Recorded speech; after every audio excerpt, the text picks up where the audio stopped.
Welcome to this interview with Aaron Keebaugh. My name is Jackson Brumbaugh. I'm a graduate of 2012 of the Central High School and Marching Band. So, Aaron, if you could please maybe introduce yourself, what year you graduated, and then how you were involved with the Central High Band or Marching Band. Yeah, so Aaron Keebaugh, I live in Massachusetts now, but I graduated in 1996 from the marching band, the band program. And I was in the band program from 1992 to 96. And then I helped teach the band in 2000, a little bit in 2001, and a little bit in the summer of 2002 before I left to Pennsylvania. So I've been involved mostly as a student, but a little bit as a teacher, helping out with the old marching band, competitive marching band staff. Okay, so the 92 to 96, would that have been under Jack Shaffer? Yes, that was Jack Shaffer. Okay, so when you think of Mr. Shaffer, what are some memories that come to mind? Well, there are a million of them, and a lot of great stories. I mean, you probably heard a lot of the stories. Very iconoclastic individual. Can you double click on that? I'm not, myself, I'm not really familiar with iconoclastic. That's not a word I use every day. Not a typical band director. Okay. So he broke a lot of rules. No, he upset a lot of the administration, which is funny now, but I think he gave some administration a lot of headaches. But he was very unusual as music directors I've had in the past. He had a really interesting sense of humor. He was funny. He was very tough as a director, but he was tough in an avuncular way. So he would that's the worst thing I've ever heard in my life. He'd say that, but it was funny when he delivered it. At least that's how I remember it. So it just he had great ears. He had fantastic ears. I mean, he could hear any kind of problem in the ensemble. Oh, wow. And he was one of the best conductors I ever played under. I mean, I played under some professional conductors, so he was one of the best conductors I played under. So Okay. very interesting fellow. So iconoclastic, meaning not your typical band director. What sort of drew me to him was not his humor, but like he actually wrote all the music himself. He arranged all the music in his old chicken scratch handwriting. So this was before the days of digital music production. So I think toward the end, some of the kids put but he was still arranging. He arranged it all up until he died. They put some of his arrangements on the computer, but he didn't do computer. So all of the scores were handwritten pencil, crosses out here, additions there, red pencil here, red pencil there. So you'd get to band in 1992. I was incoming freshman, and I'd gone through middle school. I'd played trumpet in middle school. I had Harold Delosier taught me trumpet. Very good director. I had great memories of that. And but the music you played was some stock arrangement you get that was nice printed and performable, and you do the concert. I think they had a little field show in middle school, my 7th or 8th grade year, and I don't remember if he made us memorize the music, or he may have, but it was stock arrangement. You go out there and play the fight song and do a little move, and there you go, little middle school band show. But when I got to the high school band, Shaffer had these rehearsals over the summer. They started right in the school with him. He'd had 3 days a week. And then it was like a couple hours on a Tuesday, a couple hours on a Thursday, a couple hours on a Friday in the morning, like 9 to 12 or something. And I get there, and first of all, my first day, I didn't even bring my horn because I thought it was just a meeting. So I was that dorky kid. No. Sat there without a horn. But he had all this, the music was like this thick. Who? And for the 92 show, and it was all this chicken scratch. And I was like, first of all, I was like, what the hell is this? The second thing, I was like, people actually write music? I thought that was like something people did far away, not in Central Pennsylvania. Sure. So it really captured my imagination because I entertained for a while about being a composer. I don't compose. I did a little bit, but nothing serious. entertained being a composer. So it just like really, that's what I remember most. He was a really clever arranger and a really idiosyncratic arranger. Do you have any So examples of his cleverness with his arrangements? yeah, he would mix. So in '92 we sometimes joke that it was called the Bernstein Copeland Martini. So he would been interested in Bernstein for a long time. I think the '89 show was West Side Story. 1990 was a Bernstein show, and '91 was a Copeland show. But there was as much Bernstein in it because he would throw Bernstein in just to throw judges off, even though it was a Copeland show. He would do this kind of stuff. But in '92, we had an arrangement of it was two West Side Story tunes. America and Maria played at the same time. I think he kind of did that himself. I've never been able to track down whether that was there was an arrangement somewhere that he drew upon for that, or I think he did that himself. Hmm. Really interesting combination. And then he in '93 he mixed. There's this Bernstein chart called Chichester Psalms. What we did, there's a movement in I think the third movement of that piece. You know, it's a choral number, but he threw that in the show, and he mixed it. He made the tune like the melody, "My Country 'Tis of Thee." So Oh my. it was like this a weird America Chichester. He was interested in Chichester song, but he would do that to throw the judges off. Really weird, kind of interesting arrangements. He did that all the time. Like he would, I mean, a lot of it, I think he was experimenting. So he would write like 20 minutes of music, and then he'd have to cut it down for like. It was a 12-minute show when I started. I think they scaled it back. TOB scaled it back to like 10 minutes. I think in maybe 94, 93, 94. I don't know. You have to check my facts on that. I don't know if that's accurate. But I remember the shows were like 10 or 11 minutes as opposed to 12. But they were 12 in '92. So it was like he'd have all this like music. And the '92 show was like it was called a Bernstein Copeland extravaganza. Well, like I said, we called it the Bernstein Copeland Martini. Because it was like the tunes you played were these little slips of paper. So you get to band in the eighth period, and like you get this little slip of paper in your stand. It says, all right, this goes between this measure and this tune and this measure and this tune, and then he'd rehearse it, and then it'd be put on the field some way. Always changing it up. So the whole show in '92, I don't think a single tune lasted more than a minute. So it was 12 minutes of 30-second to a minute snippets. I mean, it's really I wish I had a copy of that show. Sure. It was really it sticks out in my memory. It was my first impression of like, wow, you know, like a band director is writing music and then like putting it like making something of it. It wasn't just, you know, hey, let's buy the stock. I mean, that's not wrong stock arrangements. That's why they're there. The stock arrangements are sometimes really good arrangements. But like he had this really interesting way of like putting the show together. Huh. So you mentioned there real quickly, because I'm just curious how more so even this probably was concert band. I imagine you mentioned that band was eighth period. Yeah, it was before they went. They didn't go to block scheduling until after I graduated. Okay, and see, I didn't even have block scheduling I was in Central from 2008, graduated 2012. We were back to like an 8-period day instead of the block scheduling. Okay, yeah. So, but concert band was first period, concert choir was, or maybe I have it backwards. Concert choir might have been first, and concert band was second. And then marching band didn't have any slot in the day. So when you say band, did you mean concert band?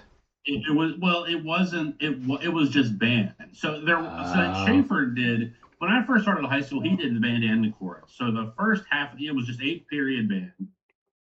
And it was 8-period band, and like you mostly rehearsed the marching band show.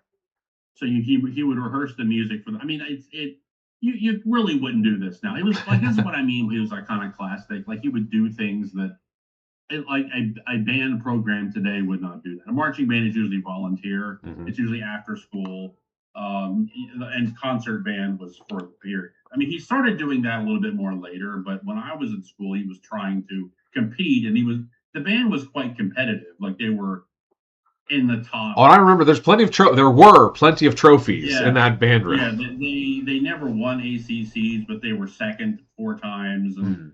third a couple times, and so they were quite competitive. So he was trying to get a competitive edge, and so he would rehearse the marching band music in eighth period. I think he did that all 4 years of my school.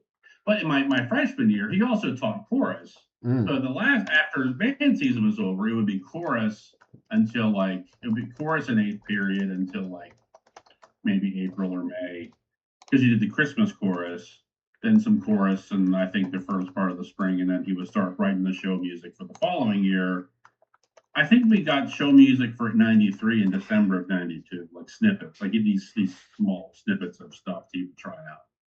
So it was just band. It was just music. So I don't. And then was it '93 or '94? They hired a chorus teacher, Mm. Janelle Parker. Well, Zager at the time. Janelle Parker. They hired her. And then so there was a separate chorus period that was about lunchtime, about sixth period, I think. My junior or senior year was like sixth period. But Shaffer had retired. Shaffer retired in '93, but he volunteered and stayed on for another 10 years as like the band for free. So he was a total like silent gen workaholic. Like he liked to stay busy. He was the first teacher at school at 6 a.m. He was always there at 6 a.m. If you wanted to go visit him when he graduated, you'd either go early in the morning. He'd stay late at night too. He'd stay well after a rehearsal was over, just getting work done, doing arrangements, and just hanging out. So yeah, quite a workaholic, I'd say. Okay. Quite a good model for trying really hard, for working hard. Sure. So you were just kind of mentioning there, like to get a hold of them, you either go early or stay late. Did you guys do, after school practices then? Was there a regular Yeah, practice schedule? yeah. And so you had eighth period band, and then after school practice started like, let's see, school got out at like 2:1. I think it was like 2:20 or something like that. And we'd start up on the hill. We just rehearsed up the bank. Oh, I know I the know the hill. band's. Yeah, I don't know if you. I don't. You might have. It was like a crappy hill. I Oh, think the theory was we'll rehearse on this crappy hill, so if we can march on crap, we can march on good stuff. I think that was some of the thinking. It was might have also been. free. I mean, he didn't Sure. have to fight with a football team to use the nice field down the way. So, um, but we went up on the hill about 3. We rehearsed till about 5 or 5:30, I think. It was like 2 hour, 2.5 hour every day, Monday through Friday. Was this just And during then we band got season or the whole year round? this was during marching band season. So beginning when school started, till the season was over, and this ACCs was usually early November. So then you would not do after school practices unless he had chorus. Like when he did the Mm. chorus, you would do after school practices because we learned the chorus because we did a show chorus kind of thing. He didn't Really? choreograph. He usually hired a choreographer. And I think my freshman year, like some of the other seniors, I think did the choreography because the choreographers moved or something. So we were always after school, so most of the year. And then, but as you got older, you just hung out after school to practice. I practiced trumpet myself a lot, just hanging around after school because he'd hang out and he'd give you some feedback. Usually, he'd yell at you about something. What? What did you say? What was it? An unculus word, or you used it earlier? Avuncular, Avuncular. avuncular. It was like a put down, but it was a put down in a funny way. So sort of like sarcasm. Like, was he sarcastic? Oh, sorry, sarcasm. He'd be like, he'd always be like, I'm trying to think what some of the good ones he had. He'd say, "Oh God, your plane gives me gas." He would say, Oh my! yeah, like your plane gives me gas. I remember him telling me that. I think he told some other kids that too. Hmm. He would make fun of your like attack if you like had a bad attack. He'd go Haru. That's what you sound like. Haru. Like he would Huh. make fun of your attack. It was always kind of funny. Like I mean, he would get carried on. I had a friend who would like, I don't know. I think he deliberately did this. He deliberately would play on the rest because we were Gen X cut ups, so we'd like try to crack everything up. And he'd play on our rest, and Schaefer like, "Oh, you freaking!" Schaefer get, he'd like, "Oh, he'd call us dips." He was like, "Oh, you dumb rotten dip," he would say that a lot. So I don't think anybody. I mean, there probably were people that took it, and I probably did when I was younger. But like the older you got, it was like, it was just it's just how he talked. Like, So he was fair across the board. There weren't like he wasn't just his selected favorites that he would no, kind of pick I think he was pretty fair. He gave everybody a chance to contribute. Nice. And if you weren't a strong player, and I wasn't a strong player, he would write parts that you could play that maybe if your range wasn't really, I was a trumpet player. If your range wasn't really good, and mine was never really that good. Aw. You have other parts that you could play that would go with the harmony. And he always had a way for you to contribute, even if you weren't one of the stronger ones. That's one of the things about it too. Like, again, the creative side of it, directing. And so, did you play trumpet all 4 years? Then I take it. Yeah, I played trumpet. He had old G bugles in my freshman year. You say G bugles? I think he wanted to like emulate drum and bugle corps, and drum and bugle corps at the time had G bugles. Okay. So he got all these G bugles, but everything was in like a million flats. I mean, oh jeez, they don't really go well with woodwinds, I don't think. But he was trying it out, so I think we all had G bugles that first year, and then we slowly started going to B flat. So I played G bugle my freshman year, but I think I played G bugle my sophomore year, and then I played B flat in junior and senior. And I think we were all in B flat. I don't think anybody used the G bugles. Okay. Now, something I learned from Alex, and I guess this is more of a current, recent Central High marching band under the direction of, I believe her name's Gabby, maybe Swanemaker, I believe is her name. Apologies if I've mispronounced. They have a designated section leader based on each section. Did they have section leaders under Shaffer, or you just knew kind of who the top dog was? Not really. I mean, it was usually the seniors. So I mean, not really. It was kind of, there were leaders in the band. They tended to be seniors. So the section leader, I guess, my freshman year would have been. Oh, he was a senior, Doug Garner. He teaches music. He was a really good singer. I think he'd gone to All East a couple times, but really good singer. He's a choral director, I think, somewhere in Pennsylvania. I haven't talked to him in a long time, but he played trumpet, and I think he was drum major for a little while too. They were trying out some different drum majors my freshman year, and he was drum major. What do you mean trying? So there was more than one drum major per season? Well, not you. Well, see, that year, I think the previous drum major in 1990-91, I think he had won ACCs in 90. I don't remember his name, Craig something. They called him Monkey because of the way he directed. He was really good. And then he graduated. I think they had struggle filling a drum major for 92. They'd gone through a few until like mid-season. We ended up with this guy named Mike Brumbaugh, who I think was a football player who got hurt and couldn't play football. So Shaffer recruited him for marching band. He directed. But before they got Mike Brumbaugh, he tried out some of the seniors as drum majors, and Doug, I think, did a few shows as drum major. I think he really liked it too. So there's two questions here that I've been noting that I want to make sure to hit. Let me just get my notes down for me, that way I don't forget. But you were talking about how your wife was a former drum major. Yeah. So can you remember all the drum majors, at least during your from 90? What you said, 92 to 96?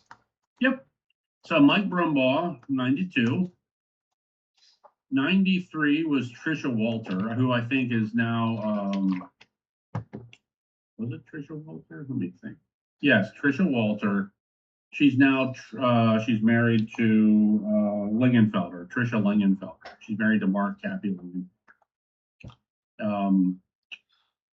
And I think she was also drum major in 94. I think she was drum major for 2 years. And then 95 was Jason Link. He's a dentist now. Oh, Jason Link was drum major in 95 and 96. and that would cover. So that would cover your 4 years then. Yeah, well, I, Oh, that's true. my You came brother, back. yeah, I came back. My brother was in the band until 98. Oh, So I okay. knew, and then What did the he drum play? major in he played baritone. He played Oh, euphonium baritone. Yeah, he went to cadets. He was really successful. There were a few students who went to drum corps. My brother was one of them. He marched cadets 97, 99, and 2000. wow. And there was another kid, Nick Niedermeyer, who played tuba, who graduated in 98, who also marched cadets in 97. So they sent some kids, like some of the more talented kids, to a drum corps, to major drum corps. Cadets aren't around. When you say they sent them, like was there almost like a scholarship program, or what do you mean they sent No, them? the audition. You had to Oh, audition for sure. these groups. They're a competitive drum and bugle corps. I never marched. I did teach drum and bugle corps. I taught Spartans 22 and 23, but no, it's audition based. So Sure. it's like competitive marching band with all brass. Now some electronics and maybe even some woodwind. I think their woodwinds are creeping in, but it's over the summer. It goes all over the country. So the championships for the last decade or more have been out in Indianapolis. Interesting. So, I wonder when yeah, the so like but when my brother was in, they kind of went around. So I think in 97 championships were in Orlando, Florida. Then 99, I think they were in Wisconsin because I'd go to the shows and see them. And then 2000, it was in Washington D.C., Maryland College Park. So Gotcha. yeah, so he sent a lot of the like Shaffer sent a lot of the better kids to march drum corps. There was a couple who did. Eric Welling, I think, marched. He was a trumpet player, friend of mine. He marched in, I think, Carolina Crown '98 or something like that. Very cool. Very cool. I know. I was under the direction of Mr. Rainey was my marching band Yes, I knew director. Dustin. I knew Dustin when we were in high school. Oh, I didn't think he came. Uh, I didn't think he came through the Spring Cove School District. he didn't. He was to Central Cambria, and he played bassoon That I sounds think he right. was a yeah, I think he was a talented guy because I Well, he knew had his him own from band, Spoon districts and Chatter. regionals. Yeah, yeah, I knew him from districts and regionals. I think he Okay. was really good. I think he went to state band. I think he was a really talented guy. But yeah, I knew who he was. I didn't know him well. I I know gotcha. whenever they cut his position, whatever year that was, 2013, 14, I wrote a letter in support of him. But Yeah, it would have been. I think it would have been right around 14, 15 because I graduated yeah, 2012, and I actually went yeah. back as percussion instructor Oh, following you did my okay. 2012 Yeah, graduation. So I was there. I was sort of member of leadership, the leadership team there as percussion instructor when he got furloughed. And I can remember, yeah, it yeah, was a yeah. very So like dark then, time for the marching band, sadly. yeah, I know. Yeah, like I just that band went through some rough times. But yeah, I knew Dustin. I don't know him well, but I knew his cousin Aaron Datsko and some of their friends from Central Cambria. But they all were Central Cambria kids. Because Central Okay. Cambria used to compete too, and they were a big rival of ours in the competitive circuit. But they were a good band. They came in top five. I think they were third, fourth in the mid '90s in the ACCs. Yeah, they're a good band. Well, that actually that a great question then that I definitely would not have thought to ask. Who were some of the big rivalries? I know with like when it comes to football, there's like the backyard rivalry with Central and Claysburg used to be a thing, or and nowadays it's Yeah, Central versus Tyrone is a big rivalry. But when it comes to the yeah, band yeah, aspect, even think like districts and states, like you go outside marching yeah. band. Yeah, the big rivalries, marching band wise, were Richland until Okay, they quit competing, in Central Cambria. gotcha. Central Cambria was more of a friendly rivalry. Richland was like those assholes from Richland. But actually they weren't assholes. I knew some kids from Richland who were quite talented trumpet players. But actually, in districts and regionals, you had some great players from Bedford. There's a Okay, great trumpet player from Bedford, Todd Goodman, who's now a professional composer. He's out in Pittsburgh, but he gets performances all over the country and internationally. Yeah, he's done quite well. But Todd Goodman was a couple years ahead of me. Very good trumpet player. Central Cambria had a lot of good musicians go to regionals and states. Um, the Hollidaysburg had a couple like more bands with more of a concert tradition than like Central was kind of all marching band when I was there. Because, There like you said, wasn't really Schaefer really like, seemed to idolize that drum and bugle yeah, corps he mentality. really wanted like to win. He was very competitive. I Mm. mean, we did concerts, but like I remember some of the concerts would be some of the arrangements he was going to do for the following fall. Like it wasn't like you know the band was pretty good. They could have handled some serious literature. It's just he kind of geared it toward more marching band, and so it really wasn't. I don't think a balanced program until really after he died. I think whenever there was more, sounds like Mr. Rainey was Well, more interested. you mentioned too, Mr. Delosier was. How was Yeah, Delosier involved? Delosier, I think he was a judge. He was What, he was a Harold percussion. Delosier? Harold Delosier, yeah, was a percussion judge in TOB. I don't know if he's, I don't know, he retired, I think now, but he was he was a judge in TOB. He wrote the percussion book, I think, for Richland. When you say TOB, what's Tournament of Bands. Tournament. It's the concerts. It's the competitive circuit for marching band, and it's like kind of multi-regional or multi-state. It's like Pennsylvania, West Virginia, Maryland, New Jersey, some upstate New York, like maybe 4 or 5 states. Delaware, there's a couple bands from Delaware. Okay. So it's called Tournament of Bands. There's a good website called tobinfo.net. It's still kicking, you mean? Yeah, still kicking. Yeah, it's not what it used to be, but their bands will still compete. Yeah. Okay. It's expensive. It's so expensive to compete. Oh, you have to pay to play? Well, no, it's just to fund. Yeah, to fund the buses and the equipment. I mean, Shaffer did a lot of it out of his own pocket, but like we did fundraisers. But like it's just expensive. Like the drum corps I was part of. I was part of the Spartans. It was like I think $2 million for the whole season. For the whole, I mean, just travel and I mean that's every day. That's traveling. I mean, a high school marching band wouldn't be nearly that expensive. Sure. But to get all the equipment and like the transportation to, I mean, we went to Maryland, we went to West Virginia, we went, I don't think we went to New Jersey, and mostly Maryland, West Virginia for competitions, and sometimes 2 a day, sometimes 2 on a Saturday. Yeah, wow. You have one in the afternoon, one in the evening. Huh. So I mean, that's a lot of money. I mean, sure. Yeah, it's just expensive and time. I mean, because you're practicing all week and something breaks, you got to fix the horn. And so what did a typical competition schedule look like? I know obviously you played for the football team on Friday nights. Yeah, Friday night football, and then competitions on Saturday. So you'd get up, you'd have a little rehearsal on Saturday morning, probably take the bus. You'd go to the first competition, play, and if you did well, Shaffer was like, okay. If he did poorly, he was like mad at you the rest of the day. Oh no. And he'd sulk. Yeah, he'd sulk. He was like, oh, yes, band sucks. Yeah, because he was very, like I said, very competitive. So, and then you'd have a band competition in the evening. You get back, maybe 11, 12 at night, and then you'd have to be in church the next day. A very, very full weekend. Sure. Did you play at church at all? Did you ever get to? I did. I played trumpet sometimes. My dad was a preacher. I played trumpet at church. And, okay.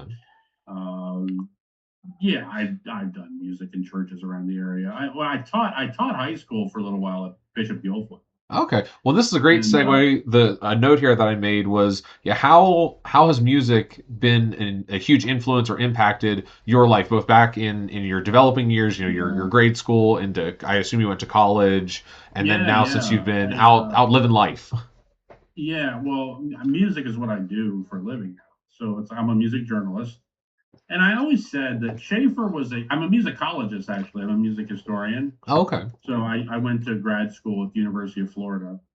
But I always said that Shaffer was he didn't intend to, but he really made you a musicologist because his arrangements would be so cryptic. Like the titles would be so cryptic that I used to go to the record store.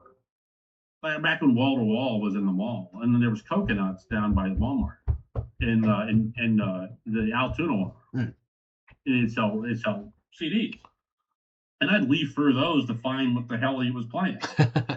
And then you'd find it, and it was like, well, that doesn't sound like, that Mm, doesn't sound like what we're doing. And so he was actually good training for music history. But yeah, I grew up. I played piano when I was at elementary school in Virginia, and then when we moved to Pennsylvania, I didn't intend to pick up piano again. I was gonna probably leave music behind, and then like Shaffer got me hooked in playing trumpet.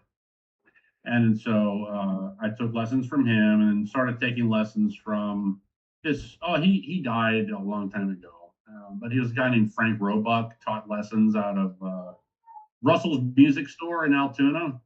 I don't okay. know what that place is now, but it was Russell's Music Store, and a couple of us took lessons from Roebuck.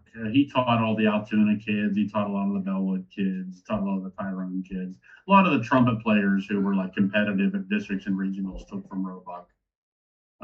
He was an old jazz guy. He was really he could really he could transpose at sight. Really interesting fellow. Really nice fellow. Hmm. Really funny.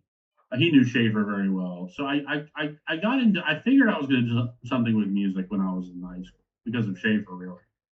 So I went to college. I went to Bridgewater, Brethren College in Virginia, and then I came back to the Cove, or came back to the Central PA and taught high school for 2 years. You said at Bishop Guilfoyle? Bishop Guilfoyle. I taught, and I competed with them. I was a small little band, and um, you know, uh, we weren't super successful, but yeah, the kids put a lot of effort in. We competed 1 year. Then I went to graduate school at the University of Florida. I spent 10 years in the UF and got a PhD in music history. And then What was your I thesis on? taught. What's that? Oh, it was on. Did you ever hear of Charles Villiers Stanford? I mean, did you ever hear of Ray Vaughan Williams? You know who Ray I Vaughan have Williams not. is? Okay, so trying to think how I could relate this to band. Ray Vaughan Williams did wrote a piece, wrote a band suite. What's it called? Folk song suite. Folk song suite for band. If you ever played the folk song suite in band, maybe at a festival or something, he wrote that. Okay. You might know the Holst suites. Gustav Holst was a friend of his. Wrote the first suite for military band, second suite for military band. There, if you ever play in, if you played in festival bands, Hmm. you might play. Well, Charles Villiers Stanford was one of Vaughan Williams' teachers, Okay. and I did him and the Irish home rule. Much about Irish history, the home No. rule issue. So yeah, so there was this movement in Ireland to break off from the British Empire, but there were these Unionists in Northern Ireland who were they're called the Ulster Unionists. They wanted to fight Britain to stay part of the empire. So that's why Ireland looks the way it does. You have Southern Ireland, and you have Northern Ireland, which is actually still part of Great Britain. But Okay. Southern Ireland, the Republic of Ireland, is not. That's because that partition is a result of the Home Rule issue. Well, Stanford was a unionist, so I wrote about the Home Rule issue via Stanford and Victor Herbert. Have you ever heard of Victor Herbert? Wrote Babes in Toyland. Um, I've a been lot more of of a opera. pop music listener back in my well, Yeah, so my go-to listens when I was in high school was some 90s alternative. yeah, okay, So yeah. I so grew up with some of these so alternative. things like Smash Mouth and Yeah, yeah, Paramore, yeah, Panic at the Disco. yeah, yeah. I grew up with some of that too. Yeah, but like, so my training was almost entirely classical because Schaefer would do these weird, just weird for Seemingly for weirdness central sake. Pennsylvania. Weird, yeah, weird in central Pennsylvania. But like, to do like Bernstein's Mass in central PA is just not something you expect. Sure.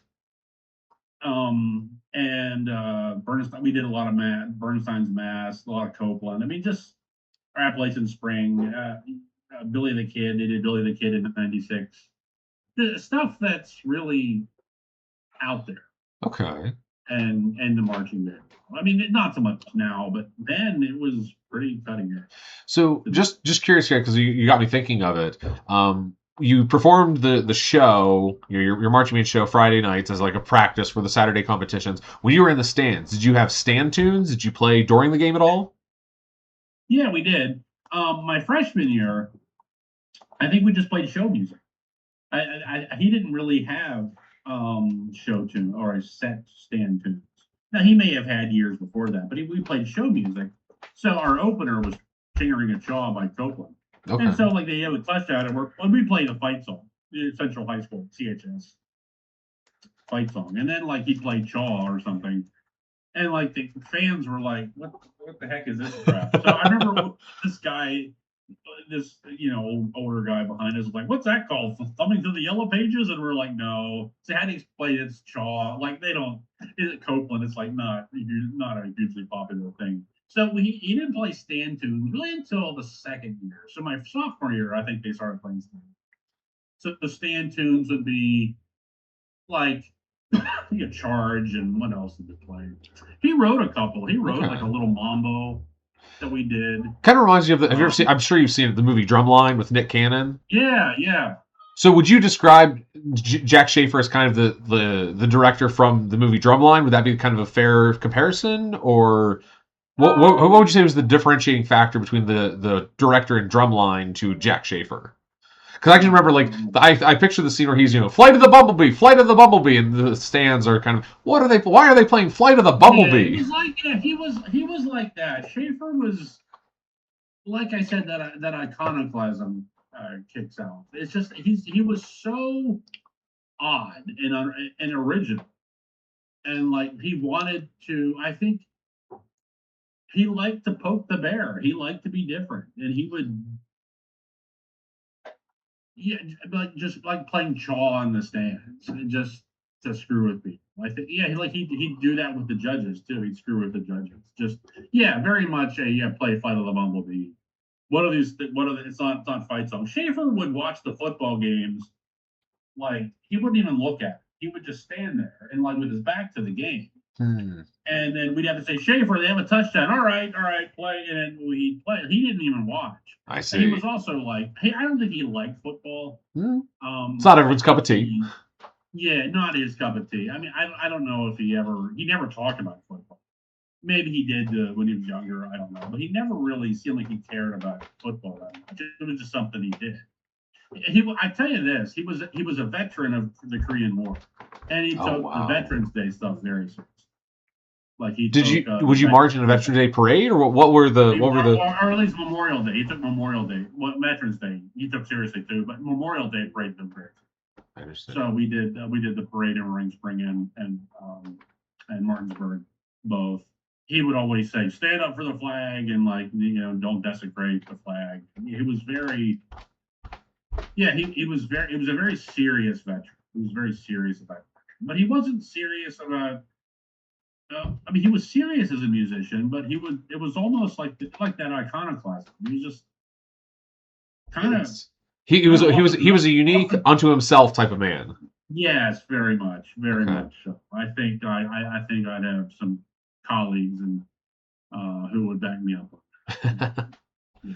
Okay, so just to circle back, so you mentioned that music has been really a through line through your entire life. From you started with piano, or what did you start? Yeah, piano. Yeah, started with piano under Shaffer. You learned trumpet. It sounded like, and then you went on to your undergraduate and even graduate degrees were in music. I believe you said. Yeah. You've taught in music, and now what is how's music involved in your day to day? I write music journalism, so I go to concerts here in Boston and I write about them for various publications. So I was part of the critical community at the Boston Classical Review, and I'm now at the Arts Fuse. Arts Fuse is like a Boston arts magazine, and the editor's a theater guy, but me and a colleague of mine he grew up around here in Chicago, but. We're two of the classical music critics. So I write for those. I write for Early Music America. So anything pre 1800. So music pre 1800 on period instruments that has a kind of its own culture. So I write about that. I'm mostly a music journalist. I did play bagpipes. I learned to play Highland bagpipes when I was in graduate school. I competed with a band around here and in Florida for a little while. I got back to playing trumpet on G bugle with a drum and bugle corps up here too, an alumni drum. I stepped away from that a couple years ago. I just kind of got burned out from. Hmm. I'm 40. I'll be 48 this year. I mean, I've done parades my entire life. I'm kind of tired of doing parades, so I kind of took a step back. Sure. Just kind of like, oh, I've done parades my whole life. Either I direct them or be in them. So I'm mostly focusing on the writing these days. So the writing, music criticism. What's the piece that's on the top of your stack that you're writing right now? Or not so you don't compose, you said you're just your articles, you mean. No, I got you. my brother's a composer. He's a composer. You might get him for this interview too. He might. That'd be lovely. But yeah, he teaches at Bridgewater College. He's the choral director and a composition faculty. But yeah, he's a composer. I have a lot of stories I'm working on. So I have the BSO this Thursday. So I'm going to cover that. I'm doing a couple larger pieces. I'm doing a piece on the Copland's Third Symphony and Americanism and like sort of the patriotism, but the sort of the idea what the fanfare for the common man meant in the 1940s, what it means now. Okay. I'm doing another piece on Trump. Donald Trump has a personal tenor.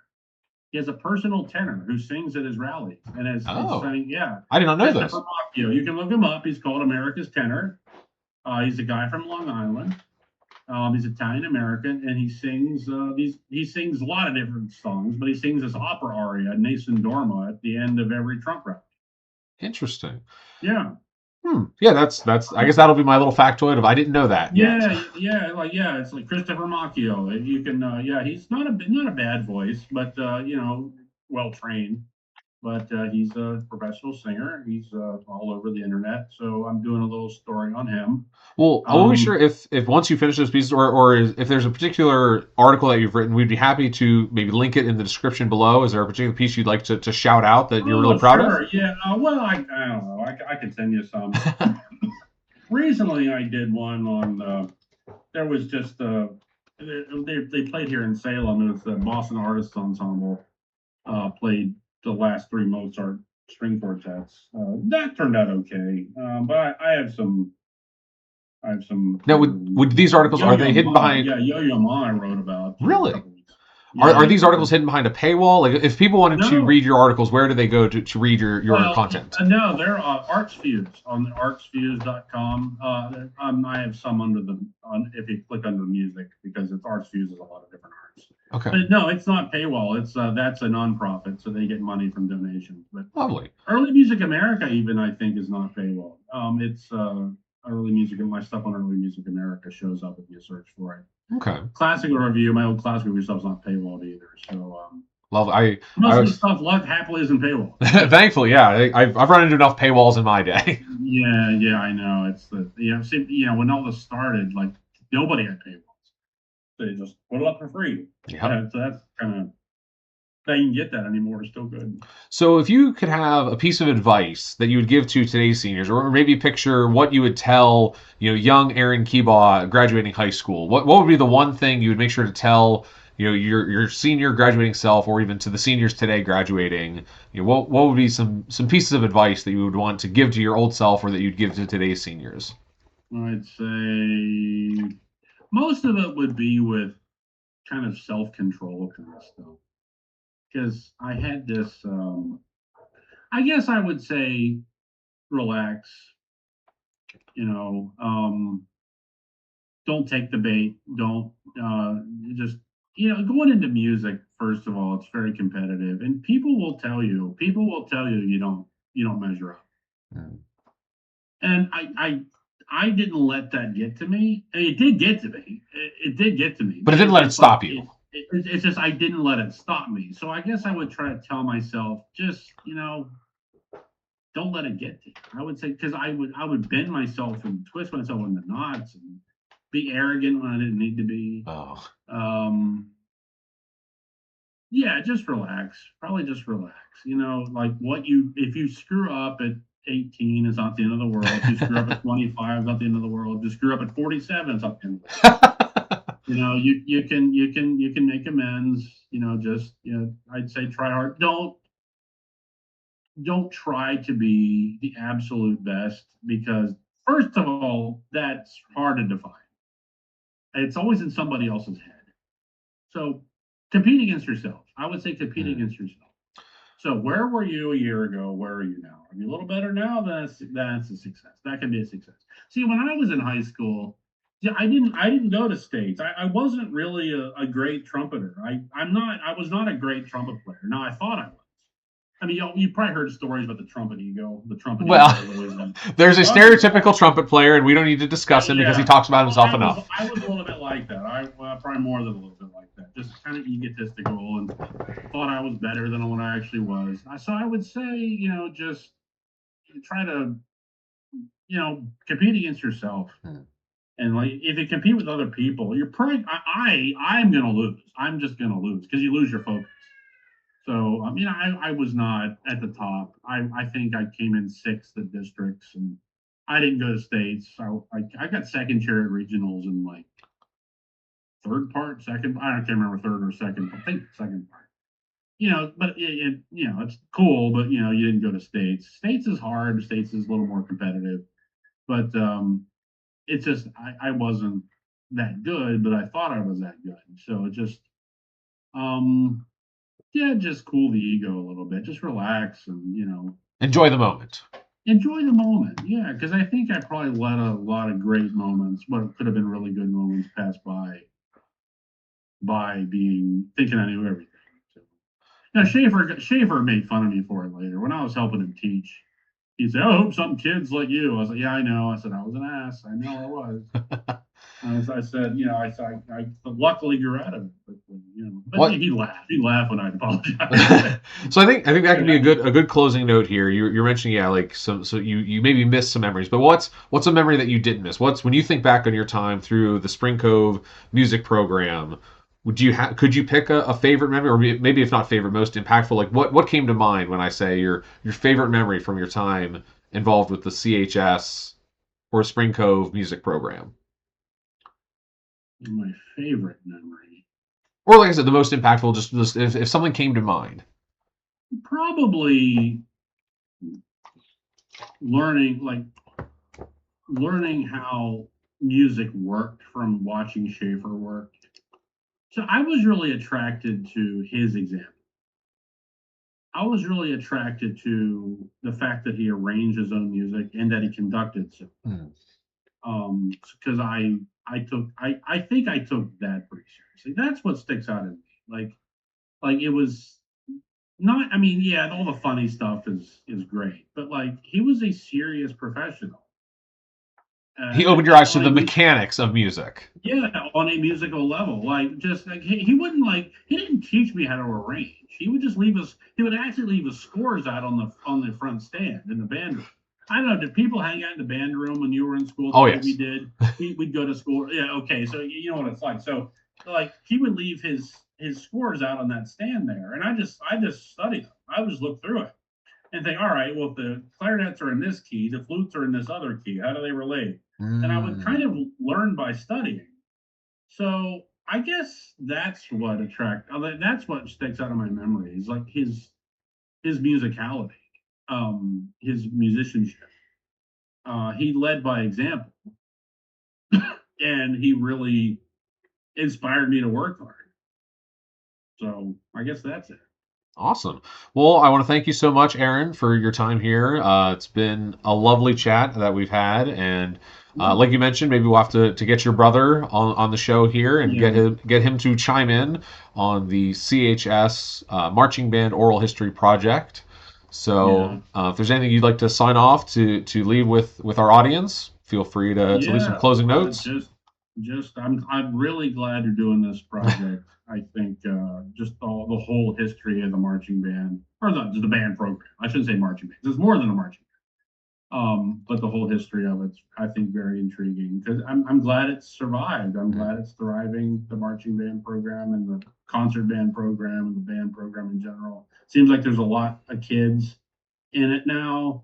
There were a lot of kids when I was in school too. It's just, but I'm glad it's like AI isn't killing it. Yeah, Oh, that's a whole, maybe we should have even addressed that question. That's a whole other category of AI I music know, yeah. generation, and that's a different project itself. Yeah, I know, yeah, but it's like, and you're a tech guy, so it's just that you probably work with it a good bit, but like, it's something that like like technology isn't killing. There's still some interest, so I think I think it's a great project you and Alex. Alex are doing. So yeah, I'm really thankful you're doing it. And I'm glad you're getting people from like I've been on the Facebook page. You're getting a lot of interest from like the 70s Yep. and the 60s and because Shaffer was the original band director of that school. Okay. I mean he started in '59 at that school when it opened. He was the original band director, so there's a lot of memories of him. Now and then like so I'm glad you're getting people because I had the last decade, but it was a totally different ball game in the '70s and '80s. Actually, can you do you remember? Can you maybe tell some stories about when he passed? Now we'll circle back with post production. We can maybe squeeze this in a little better, but Yeah, we that way in case nobody else maybe has some a good picture of what that looked yeah, like. yeah. Kind of his last. He died on January 3rd, 2003, and I saw him the day before he died, or 2 days before he died. It was a Friday. I was home from graduate school. I was home um I was home from graduate school for my first semester, and I went to visit him because it was a snow day. I think my wife, I think I was dating her at the time, and I think we both went out. And he was filling out a form. He says, "Oh, 1, 2, 3, that'll never happen again." I remember that. And he would always talk about like, "Well, this is the last year we're doing it. This is the last year we're doing it. We're competing." And then he'd always compete again because you remember that that radiator up against the window. He'd always stand with his foot up against it, and he'd be like, "No, we're done this year." I said, "Shoot, we said that every year." And he was like, "Oh, this year I was." I think he was right because I think they were pushing him out because he had been retired for. So they were going to bring Mr. Rainey, and I think the school board was like, you've had your fill, good, thanks, but don't let the door hit you in the way out. I think that's what he didn't talk about that. He never really like complained about like administration. I mean, he'd make fun of them, but he wouldn't like talk about like he wouldn't gossip. So he said, "Oh, there's no marching band next year." And we always joked, "Oh, he'll die first." Like it was it's just ironic that he actually did die before he was pushed out because we always said, "Oh, he'll die before he quits." So I saw him, and then I said goodbye to him, and 2 days later he died. He died overnight. He had a heart attack. So yeah, he was 74. Yeah, his widow. Oh, I gotta tell you this story. So this is he carpeted everything. Did you ever hear the Oh stories about this? no, I So have not. he had a hearse. So Wait, that was his like main driver? well he had several hearses over his years. He had a couple that he would drive around. Just he'd buy them like from the funeral parlor when they were getting rid of them. He had an old Cadillac. He had an old Cadillac, two old Cadillac hearses. The original one was so rusted that he put carpet around the outside. There's carpet on the freaking thing. Okay, so he carpeted everything. He would carpet like he had this van that was rusted out. He'd carpet it, and like we always would joke, well, do you clean it by vacuuming the outside? Well, anyway, so like several months after he died, we went to visit his widow, Marilyn. She lived sort of catty corner from my wife's family used to live on Hirschberger Street. Okay. So we went to visit her, and he had been dead a couple months, and we're talking. She says, "Oh, he'd be proud of you, all whatever, all that stuff." And I look over, and there's this upright piano in the corner, carpeted.